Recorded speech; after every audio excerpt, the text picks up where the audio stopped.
بسم اللہ الرحمن الرحیم۔ یہ 3 ٹاپک ہیں، اس کے بارے میں بات کریں گے۔ فرمایا کہ ذہنی تکلیف میں مبتلا کرنا حرام ہے۔ حضرت اشرف علی تھانوی رحمۃ اللہ علیہ فرماتے ہیں کہ اس حدیث میں زبان اور ہاتھ کے ذریعے ظاہر یا افعال کی طرف اشارہ فرمایا، لیکن اگر آپ نے اپنی زبان یا ہاتھ سے کوئی ایسا کام کیا جس سے دوسرے کو ذہنی تکلیف ہوئی تو وہ اس حدیث میں داخل ہے۔ مثلا آپ نے کسی سے قرض لیا اور اس سے یہ وعدہ کر لیا کہ اتنے دنوں کے اندر ادائیگی کر دوں گا۔ اب اگر آپ وقت پر ادائیگی نہیں کر سکتے تو اس کو بتا دیں کہ میں فی الحال ادائیگی نہیں کر سکتا، اتنے دن کے بعد ادا کروں گا۔ پھر بھی ادا نہ کر سکو تو پھر بتا دو، لیکن یہ ٹھیک نہیں ہے کہ آپ اس کو لٹکا دیں اور اس کا ذہن الجھا دیں۔ وہ بیچارہ انتظار میں ہے کہ آپ آج قرض دیں گے یا کل دیں گے، لیکن آپ نہ تو اس کو اطلاع دیتے ہیں اور نہ قرض واپس کرتے ہیں۔ اس طرح آپ نے اس کو ذہنی اذیت اور تکلیف میں مبتلا کر دیا۔ اب وہ نہ تو کوئی پلان بنا سکتا ہے، نہ وہ کوئی منصوبہ بندی کر سکتا ہے، اس لیے کہ اس کو پتہ ہی نہیں ہے کہ اس کو قرض واپس ملے گا یا نہیں۔ اگر ملے گا تو کب تک ملے گا؟ آپ کا یہ طرز عمل بھی ناجائز اور حرام ہے۔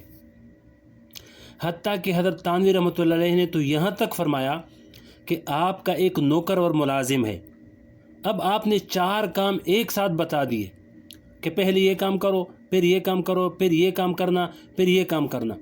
اس طرح آپ نے 4 کاموں کو یاد رکھنے کا بوجھ اس کے ذہن پر ڈال دیا۔ اگر ایسا کرنا بہت ضروری نہیں ہے تو ایک ساتھ 4 کاموں کا بوجھ اس کے ذہن پر نہیں ڈالنا چاہیے، بلکہ اس کو پہلے ایک کام بتا دو، جب وہ پہلا کام کر چکے تو اب دوسرا کام بتایا جائے۔ وہ اس کو کر چکے تو پھر تیسرا کام بتا دیا جائے۔ چنانچہ خود اپنا طریقہ بتایا کہ میں اپنے نوکر کو ایک وقت میں ایک کام بتاتا ہوں اور دوسرے کام جو اس سے کرانے ہیں ان کو یاد کرنے کا بوجھ اپنے سر پر رکھتا ہوں، نوکر کے سر پر نہیں رکھتا، تاکہ وہ ذہنی بوجھ میں مبتلا نہ ہو جائے۔ جب وہ ایک کام کر کے فارغ ہو جاتا ہے تو پھر دوسرا کام بتاتا ہوں۔ اس سے اندازہ لگائیے کہ اشرف علی تھانوی رحمۃ اللہ علیہ کی نگاہ کتنی دور رس تھی۔ آگے فرمایا کہ نماز پڑھنے والے کا انتظار کس جگہ کیا جائے۔ یعنی مثلا ایک شخص نماز پڑھ رہا ہے، آپ کو اس نماز پڑھنے والے سے کچھ کام ہے، اب آپ اس کے بالکل قریب جا کر بیٹھ گئے اور اس کے ذہن پر یہ فکر سوار کر دی کہ میں تمہارا انتظار کر رہا ہوں، تم جلدی سے اپنی نماز پوری کرو تاکہ میں تم سے ملاقات کروں اور کام کراؤں۔ چنانچہ آپ کے قریب بیٹھنے کی وجہ سے اس کی نماز میں خلل واقع ہو گیا اور اس کے دماغ پر یہ بوجھ بیٹھ گیا کہ یہ شخص میرے انتظار میں ہے، اس کا انتظار ختم کرنا چاہیے اور جلدی سے نماز ختم کر کے اس سے ملاقات کرنی چاہیے۔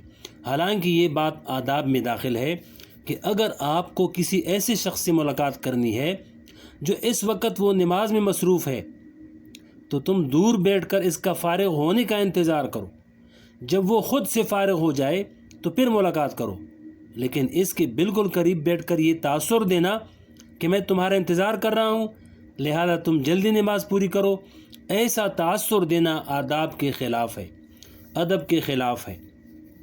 یہ سب باتیں دوسرے کو ذہنی تکلیف میں مبتلا کرنے میں داخل ہیں۔ الحمدللہ جن بزرگوں کو ہم نے دیکھا اور جن سے اللہ جل شانہ نے ہمیں دین سیکھنے کی توفیق عطا فرمائی، اللہ جل شانہ نے ان پر دین کے تمام شعبے برابر رکھے تھے۔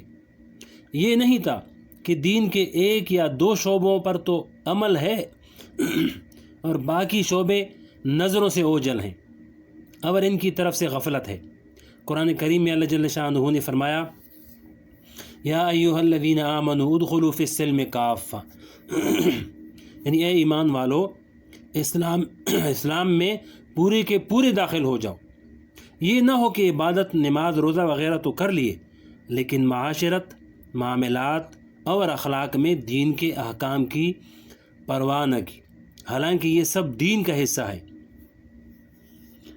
آگے آخری ٹاپک ہے، فرمایا آداب المعاشرت، آداب المعاشرت پڑھیے۔ اشرف علی تھانوی رحمۃ اللہ علیہ کی ایک مختصر سی کتاب ہے جس کا نام ہے آداب المعاشرت۔ اس میں معاشرت کے آداب تحریر فرمائے ہیں۔ یہ کتاب ہر مسلمان کو ضرور پڑھنی چاہیے۔ اس کتاب کے شروع میں اشرف علی تھانوی رحمۃ اللہ علیہ نے لکھا ہے کہ میں اس کتاب میں معاشرت کے تمام آداب تو نہیں لکھ سکا، بلکہ متفرق طور پر جو آداب ذہن میں آئے وہ اس میں جمع کر دیے ہیں، تاکہ جب تم ان آداب کو پڑھو گے تو خود بخود تمہارا ذہن اس طرف منتقل ہوگا کہ جب یہ بات ادب میں داخل ہے تو فلاں جگہ پر بھی ہمیں اس طرح کرنا چاہیے۔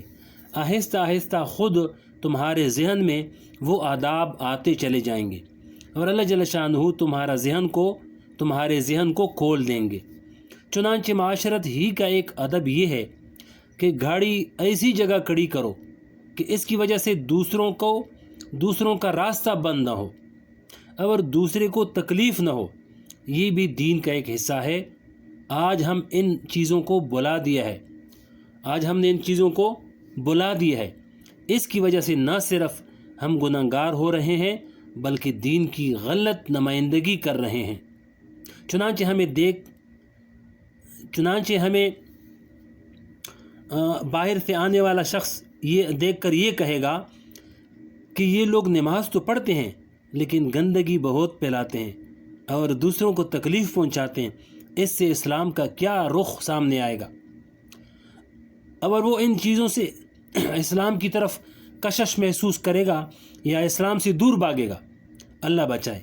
ہم لوگ دین کا ایک اچھا نمونہ پیش کر کے لوگوں کے لیے کشش کا باعث بننے کے بجائے ہم دین سے رکاوٹ کا باعث بن رہے ہیں۔ معاشرت کے اس باب کو ہم نے خاص طور پر چھوڑ دیا ہے۔